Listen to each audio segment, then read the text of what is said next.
కప్పుగట్టి ఆపుతున్నా. నమస్తే, welcome to HM24. కోల్పూరు గ్రామ కాంగ్రెస్ అభ్యర్థి హేమలత మహిపాల్ రెడ్డి మాట్లాడారు. దామోదర్ రాజనరసింహ ఆశీస్సులతో గ్రామ అభివృద్ధి చేస్తామన్నారు. అమ్మ, మీ పేరు? హేమలత. ఎక్కడి నుంచి పోటీ చేస్తున్నారు? కాంగ్రెస్ నుంచి. ఓకే, మీ ఊరు? కోల్పూరు. ఓకే, మీరు అంటే కాంగ్రెస్ పార్టీ నుంచి క్రితంలో ఎప్పుడైనా పోటీ చేశారా? ఫస్ట్ టైం చేస్తున్నారు? ఇప్పుడే ఫస్ట్ టైం. ఓకే, సో ఇక్కడ సార్ ఉన్నారు, సార్తో కూడా మాట్లాడే ప్రయత్నం చేద్దాం. నమస్కారం సార్. సో చెప్పండి సార్, అంటే ఈ ఊరు నుండి గతంలో మీరు ఏమైనా సర్పంచ్గా పోటీ చేశారా, లేదా ఇదే మొదటిసారి? సర్పంచ్కి పోటీ పడి ఉండి ఇక దానికి విత్డ్రా చేసుకొని ఎంపీటీసీగా తర్వాత నెక్స్ట్ టైం ఎంపీటీసీగా పోటీ చేశారు బీఆర్ఎస్ పార్టీ. సో అంటే ఇక్కడ కాంగ్రెస్ పార్టీ అధికారంలో ఉంది, మరి మీరు గెలిచాక ఎలాంటి అభివృద్ధి కార్యక్రమాలు చేపడతారు ఇక్కడ? ఎందుకంటే మాకు మంత్రివర్యులు దామోదర్ రాజనరసింహ గారు మాకు అండగా ఉన్నారు. ఆయన ప్రోత్సాహ బలంతోనే మనకు ఓసింగ్ మహిళా సీట్ వచ్చింది కాబట్టి నిలబెట్టడం జరిగింది. సో అంటే ఇప్పుడు ఇక్కడ ఓటర్ సంఖ్య ఎంత ఉంటుందండి? 2600. 2600 ఉంది. ఎంత పర్సెంట్ ఓటింగ్ అయ్యే అవకాశాలు? 23, 24 దాకా ఓట్స్. ఓకే, సో ఇప్పుడు ఇక్కడున్న ఓటర్స్కి ఎలాంటి అభివృద్ధి కార్యక్రమాలు, అంటే మేజర్గా ఎలాంటి అభివృద్ధి కార్యక్రమాలు పెండింగ్లో ఉన్నాయి? గతంలో బీఆర్ఎస్ ప్రభుత్వం ఉంది కదా ఇక్కడ.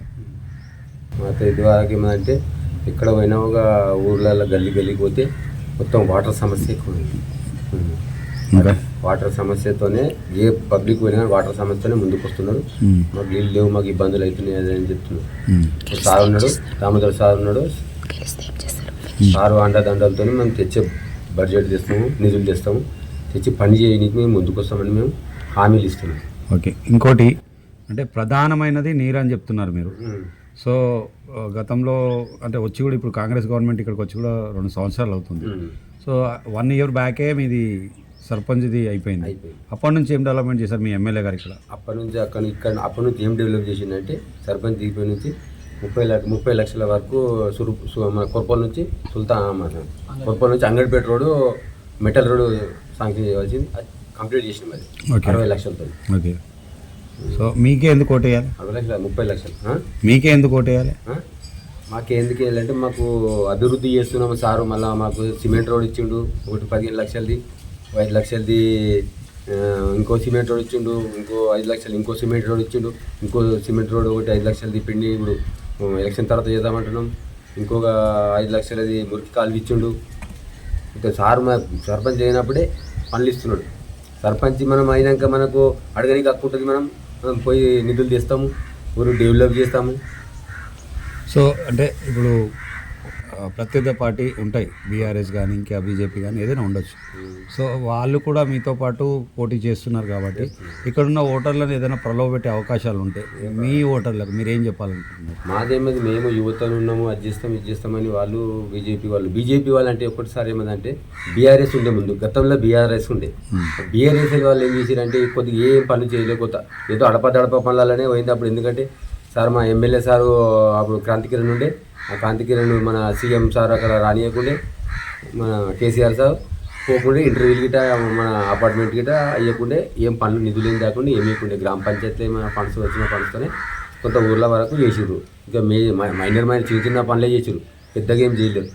ఇక అందుకని ఇప్పుడు వాళ్ళకి ఇప్పుడు నీళ్ళ సమస్యలు ఉండి వాళ్ళు చేయలేకపోయారు. ఇప్పుడు వాళ్ళు మా చెప్పుకోనికి ఆ పార్టీ ఇదైపోయిందని చెప్పి మొత్తం ఆ క్యాడర్ మొత్తం బీజేపీలో చేరింది. ఓకే, సో అంటే ఇప్పుడు మీరు మీ ఓటర్లకి ఏం మెసేజ్ ఇవ్వాలనుకుంటున్నారు? నేను ఎందుకంటే ఊర్లో డెవలప్ చేస్తాను, ఇంకా ఊర్లో రోడ్లు ఉన్నాయి, ఇంకా చేసేటి సిమెంట్ రోడ్లు ఉన్నాయి, వాటర్ ఉన్నాయి, అన్ని సమస్యలన్నీ మంచిగా చేసి ఊర్లు డెవలప్ చేసుకుందాం. మన సార్ ఉన్నాడు, మనకు మన పీరియడ్లో మనం ఇంత డెవలప్ చేసుకుంటే మనకు ముంగట పేరు ఉంటుంది. మళ్ళీ మన తరపున మళ్ళీ ఈసారి నేను మంచిగా చేస్తే మళ్ళీ నెక్స్ట్ టైం వచ్చిన మనకు ఇంకా ఉన్న వాళ్ళ దాంట్లోకి మళ్ళీ మన తరపున నిలబెట్టి వాళ్ళని గెలిపించుకుంటాం. ఎందుకంటే మనం అప్పుడు ఇప్పుడు చేసిన అభివృద్ధి పనులను చూసి వాళ్ళు అప్పుడు అరేనా చేయించిండ్రా, ఇన్నతో కూడా చేపిస్తారా అనే ఉద్దేశంతో మనకు ఓట్లేసి మనం గెలిపించుకుంటే వాళ్ళ గిట్ట ఆదర్శంగా మనం ఉంటాము. వాళ్ళని గిట్ట గెలిపించుకునే ప్రయత్నం చేస్తాం అప్పటికి మనకు. ఎందుకంటే మాకు సార్ ఉన్నాడు, త్రిషమ్మ గిట్ట చురుగ్గా పనిచేస్తున్నది. మళ్ళీ ఇప్పుడు మనకు సురేష్ శెట్కర్ ఉన్నాడు, మీద మన సీఎం రేవంత్ రెడ్డి సార్ ఉన్నాడు, అందరు ఉండగా మనకి ఎందుకు పని లేదు, ఎందుకు కావు ఊర్లో? అందుకు పనులతో మనం డెవలప్ చేసుకున్నాం. ఇంకా ఇంకా ముంగట చేద్దాం ఇంకా అనే ఉద్దేశంతో దీను. ఎందుకంటే ఇంకోటి ఏమి సార్, మనకేం ఆశ లేదు, ఏదో ఆశతో ఏదో చేస్తున్నారు అనే పార్టీ బీజేపీ వాళ్ళు వీళ్ళు కొంత మెసేజ్లు పెడుతున్నారు. మనకేం నేను ఆర్థికంగా ఒక స్థాయికి ఉన్నా సార్. నేను ఇప్పటికైతే మా పాప మ్యారేజ్ అయిపోయింది, అదొకటి పోయింది. అంటే ప్రజల్లో ఎప్పుడు అందుబాటులో ఉంటారు, ప్రజల దగ్గరగా ఉంటారు. అది కూడా చెప్తా. మా అబ్బాయి బయట ఉన్నాడు, ఆయన అంత మంచిగా ఉన్నాడు. ఏదో నేను డబ్బు కోసం ఆరాటపడి అక్కడ ఇక్కడ దోసుకొని తిందామనే ఉద్దేశం అయితే నాకు లేదు. 10 రూపాయలు ఇప్పటిదాకా మా ఊళ్ళో ఇప్పుడు పండుగలు 2 సంవత్సరాల నుంచి పండుగలు పబ్బాలు అయితే మేము మొత్తం పండుగల పబ్బాలు మా అధ్యక్షుడు గ్రామ అధ్యక్షుడు సంజయ్ కుమార్ అని ఉన్నాడు, నేను ఉపాధ్యక్షుడు గ్రామానికి కాంగ్రెస్ పార్టీ నుంచి. మేమిద్దరం మొత్తం పనులు ఏ పండుగ అయినా కానీ ముందుండి చేసినాం సార్. అయితే నిన్నది ఏంటంటే ఇప్పుడు బీజేపీ పార్టీ అనుకుందాం, ఇంకేదైనా పార్టీ కానివ్వండి, ప్రత్యర్థి పార్టీ అవుతుంది. వాళ్ళు ఓటర్లకు ప్రలోభ పెట్టే అవకాశం ఉంటుంది, ఏ రకంగా సరే, డబ్బు రకంగా. మీ ఓటర్లకు మీరు ఏం మెసేజ్ ఇవ్వాలనుకుంటున్నారు? మా ఓటర్లకు వాళ్ళు ఎంత డబ్బులు ఇచ్చినా ఏం చేసినా మా ఓటర్లు మనం చెప్పిన మాట వింటారు. ఎందుకంటే చాలామంది అంటున్నారు, పెద్ద మీద పైన వీళ్ళు ఉన్నారు, సార్లు ఉన్నారు, వీళ్ళు త్యానికి రెడీగా ఉన్నారు, నిధులు తెస్తారు, పని చేస్తారు. ఇప్పుడు పిల్లలు వెళ్ళాడి ఏమో చేసి అన్నట్టు యూత్ అని అంటారు. ఇప్పుడు అంతా తిరుగుతారు, కొంతమంది యూత్ తిరుగుతారు, అందరు మళ్ళీ బయట పనులు చేసుకుందా కదా తప్పదల్లా. ఎక్కడో అక్కడ చదువుకుంటూ ఉన్నారు అందరు. ఓట్లు వచ్చినప్పుడు ఇంకా చదువు డిగ్రీలు కాలేజీలు వాళ్ళు తిరుగుతారు, మళ్ళీ వెళ్ళిపోతారు. ఈ డెవలప్ వాళ్ళు చేయాలి, డెవలప్ కుంటు పడిపోతుంది. మళ్ళీ ఇక మనం ఏదో పిల్లలు చేస్తున్నారు అని చెప్పి ప్రలోభ పెడుతున్నారు, కానీ పనులు ఏం కావు. మళ్ళీ మీద వాళ్ళకి ఏమున్నది, వాళ్ళకు బీజేపీ అంటారు, మోడీ ఉన్నది, మోడీ దగ్గరికి నుంచి ఏమొస్తాయి, మోడీ దగ్గరికి నుంచి మన స్టేట్ నుంచి పోయిన ఏమైనా ఫండ్స్ వస్తే ఆ ఫండ్స్ అయినా కానీ మళ్ళీ స్టేట్ గవర్నమెంట్కి వస్తుంది. స్టేట్ గవర్నమెంట్కి వచ్చి స్టేట్ గవర్నమెంట్ మళ్ళీ మాకే ఈ నిధులు గ్రామ పంచాయతీ నిధులు ఇక్కడ నుంచి వస్తాయి. డైరెక్ట్ అయితే మనకు రావు కదా.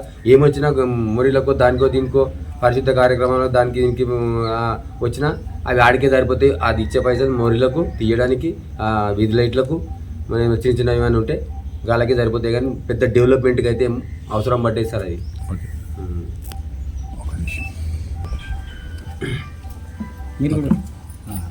కోర్పోల్ గ్రామ ప్రజలకు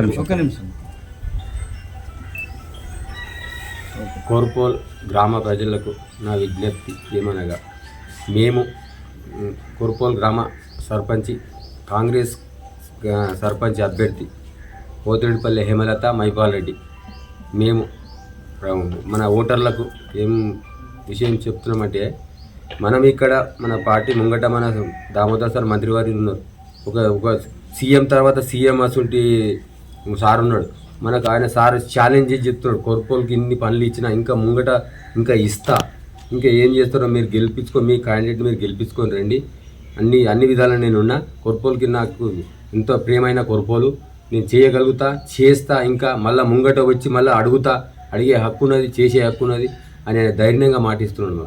అందుకొని ఆయన చెప్పిన దాంతో మాకు సంతోషంగా మేము ఇంత ఊర్లో డెవలప్ చేయాలని, ఇంకా కార్యక్రమాలు చాలా ఉన్నాయి, డెవలప్ చేసేటున్నాయి. ఊర్లో సమస్యలు, నీళ్ళ సమస్యలు, ఇంకా మురికి కాలువలు ఎన్నో ఉన్నాయి, అవన్నీ కంపల్సరీ చేస్తామని మేము మాటిస్తున్నాము. మా తరపున మీరందరూ ఓట్లు వేసి గెలిపిస్తే ఊరికి అభివృద్ధి చేస్తాం. అవతల వాళ్ళకు ఓటు వేసి వృద్ధా చేసుకోకండి, ఎందుకంటే వాళ్ళు ఏం పనులు చెయ్యరు. పదే నేను దండం చేసి చెప్తున్నా, ఇది మళ్ళీ ఊరు మొత్తం మళ్ళీ కుంటుపడిపోతుంది, మళ్ళీ వెనక పడిపోతుంది. మనం ఉన్నామంటే మళ్ళీ డెవలప్ చేస్తాం, మళ్ళీ డెవలప్ చేస్తే నిలదీసి నన్ను అడుగుండి మళ్ళీ ఏదైనా పని కాకపోతే ఈ పని కాపాని కదా సార్ దగ్గర కూర్చొని నేను పనిచేసే బాధ్యత నాది. దయచేసి చెప్తున్నా, సీఎం సార్ గిట్ట చెప్తున్నాడు, అధికార పార్టీ ఉన్నది, అధికార పార్టీకే ఓటు నిలబెట్టిన అభ్యర్థులకే ఓటు వేయమని చెప్తున్నారు. ఇది మరవకండి. కోర్పోల్ గ్రామ ప్రజలకు నేను విన్నవించి చెప్తున్నా, పదే చెప్తున్నా, దయచేసి చెప్తున్నా, పెద్దలకు, చిన్నలకు, యువకులకు అందరికీ చెప్తున్నా. ఈ ఒక్కసారి మనకు అవకాశం ఇచ్చి గెలిపించి, ఇప్పుడు మనం చేయకపోతే మళ్ళీ మీకు ఓట్లు, మీ ముందరికి ఓట్లు అడగనీకి రాము, ఇంకా రేపు ముంగట క్యాండిడేట్ గిట్ట రాకుండా ఇదైపోతుంది. అందుకోసానికి మీరు దయచేసి పదే నేను ఊరు వాడ తిరిగిడే చెప్తున్నాను, నేను ప్రతి ఇంటికి అదే చెప్తున్నాను నేను.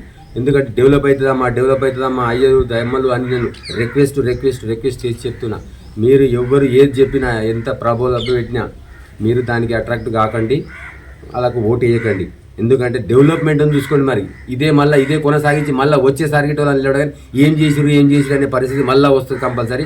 ఇది నేను కంపల్సరీ చేస్తా, ఏదో చేస్తా, అది చేస్తా, ఇది చేస్తా, గాలిలో దీపం పెట్టి మేము అన్నట్టు అక్కడ అవతల వాళ్ళ ఉన్నాయి ప్రచారాలు ఉన్నాయి, ఏమో చేస్తాం అది ఇది ఏదో చదువుకున్న పిల్లలు ఉన్నారు, మేము చదువుకున్నాం మేము చదువుకోలేము అన్నట్టు మేమేం కాదు, కానీ అది చేస్తాం ఇది చేస్తామని ఒట్టిగా మన శ్రీశ్రీ కవిత్వాలు రాసి పెడుతున్నారు. అవన్నీ వేస్ట్, అవన్నీ వినకూడదు. అది దయచేసి చెప్తున్నాము, కాంగ్రెస్ బలపరిచిన అభ్యర్థులకు ఓటు వేసి హేమలత మైపాల్ రెడ్డికి ఓటు వేసి గెలిపించండి. 12 మంది మెంబర్లు సర్పంచ్ని గెలిపించుకోండి. బంపర్ మెజార్టీ తెచ్చుకుంటే మనం సార్ దగ్గర పోయి కూర్చుండి, సార్ మాకు ఇంత మెజార్టీతో ఇంత గెలుచుకున్నాం, ఇన్ని మెంబర్లను గెలుచుకున్నాం, మాకేం పని ఇస్తావు నువ్వు, ఏది మన ఊర్లో ఇంకా డెవలప్ చాలా ఉన్నది, ఇంకా సీసీ రోడ్లు ఉన్నాయి అవి ఉన్నాయని అడిగి తెచ్చే బాధ్యత నాది. ఇది మనకి ఎందుకంటే సార్ మనకు అండగా ఉన్నాడు, సార్కు మనకు మంచిగా ఇది ఉన్నాడు. అందుకోసం పదే పదే చెప్తున్నాను, నేను కోల్పోలు గ్రామ ప్రజలకు చెప్తున్నాను, ఓటు వేసి కంపల్సరీ హేమలత మైపాల్ రెడ్డి గారిని గెలిపించాలని నేను విజ్ఞప్తి చేస్తున్నా. జై కాంగ్రెస్, జై జై కాంగ్రెస్. గుండె నిండా దుఃఖమున్నా నీ కన్నుల జారలేదు అన్నా, గుంపు గట్టి ఆపుతున్నా.